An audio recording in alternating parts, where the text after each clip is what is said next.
আজকের বিশেষ পর্বটি জন্মাষ্টমীকে কেন্দ্র করে। জন্মাষ্টমীর এই বিশেষ তিথিতে কিভাবে শ্রীকৃষ্ণের আবির্ভাব হয়েছিল তা নিয়ে আজকের আমাদের পরিবেশনা। গল্প পাঠে এবং শ্রীকৃষ্ণের ভূমিকায় জয়শ্রী, গল্প পাঠে এবং যোগমায়া প্রিয়াঙ্কা, কংসের ভূমিকায় দেবশ্রী।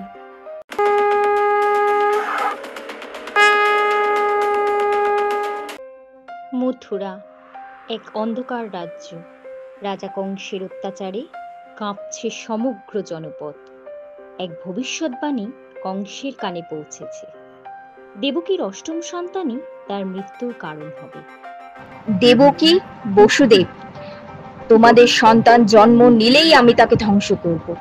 কোনো সন্তান আমার শত্রু হয়ে বাঁচতে পারবে না। এভাবেই একে একে দেবকীর 7টি সন্তান কংসের হাতে প্রাণ হারালো। কারাগারের আধারে দেবকী আর বাসুদেবের বুক ভেঙে গেল শোকে। কিন্তু সেই অষ্টম সন্তানের সময় ঘনিয়ে এলো।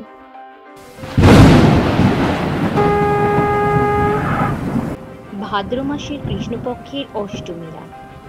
বাইরে অঝোর বর্ষণ, আকাশে বজ্রপাত, আর তখনই কারাগারের অন্ধকারে এক অলৌকিক আলো ঝলমল করে।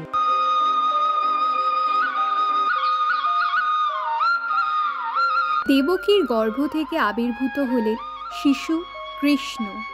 কিন্তু তিনি শুধু শিশু নন, চতুর্ভুজ মহা বিষ্ণুর রূপে শঙ্খ, চক্র, গদা, পদ্ম নিয়ে দাঁড়িয়ে আছেন। মা, বাবা, ভয় করো না। আমি অবতীর্ণ হয়েছি ধর্ম রক্ষার জন্য, অধর্মের বিনাশের জন্য। এখন আমাকে গোকুলে নন্দ যশোদার ঘরে পৌঁছে দাও। অলৌকিকভাবে কারাগারের দরজা খুলে গেল। প্রহরীরা গভীর ঘুমে অচেতন হয়ে পড়ল। বসুদেব ঝুড়িতে শিশু কৃষ্ণকে তুলে নিয়ে বেরিয়ে পড়লেন। যমুনা নদী ফুলে ফেঁপে ওঠে, কিন্তু কৃষ্ণের স্পর্শ পেয়ে তার জল পথ ছেড়ে দেয়।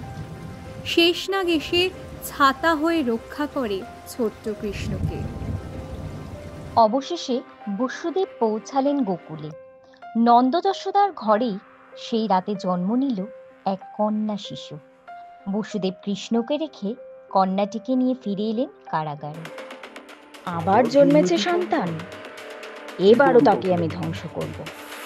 কন্যা শিশুটি কংসের হাত থেকে ছুটে গিয়ে আকাশে উঠে দেবী যোগমায়ার রূপ ধারণ করে। হে কংস, তোমার বিনাশের কারণ তো জন্মেছে, কিন্তু সেখানে নয়, গোকুলে।